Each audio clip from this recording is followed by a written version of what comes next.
Hvis vi springer lidt frem i tiden, nu havde vi lige fra 67 der, så springer vi lige frem til 2006 herovre på en lidt nyere udgave. Det her det er jo så sådan mere hverdagsbil, ikke? Hvor den lever et liv i en samling eller en garage et eller andet sted, så lever den der sådan et liv. Nogle af dem kører kun om sommeren, nogle af dem kører mere i hele året. Men i hvert fald, så skal de jo også have et tjek.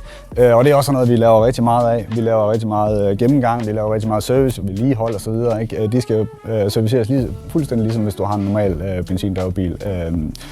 Nu har vi jo efterhånden øvet os lidt i at lave nogle af dem her, så vi kigger selvfølgelig de der svagheder efter, som vi ved, der kommer. Ikke? Vi ved, der er nogle kølerslanger og sådan noget, der kan blive utæt ud foran. Vi ved, der er nogle tændspoler, der har det med at revne. Et eftersyn består typisk af nogle vedligeholdelsesopgaver, som ligesom er obligatorisk, hvor man ligesom holder sig op i de ting, fabrikken har anbefalet, at der skal laves.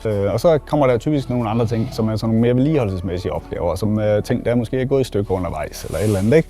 I det her tilfælde er det jo så skal vi lige kigge på rudekontakten, så den kan følge med op og ned også, når man åbner og lukker døren. Men ellers så er det jo en super lækker bil.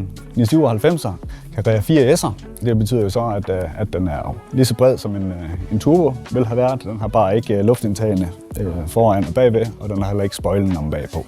Men den har trods alt bredden også. Og så har den sådan jo 4-strukken også. Ydermere så er det her jo en udgave med manuel gear. Det er der også mange, der godt kan lide. 6 fremadgående gear. Så har den jo option med Kronos-pakken derinde med det lille ur, og det er en rigtig fin bil.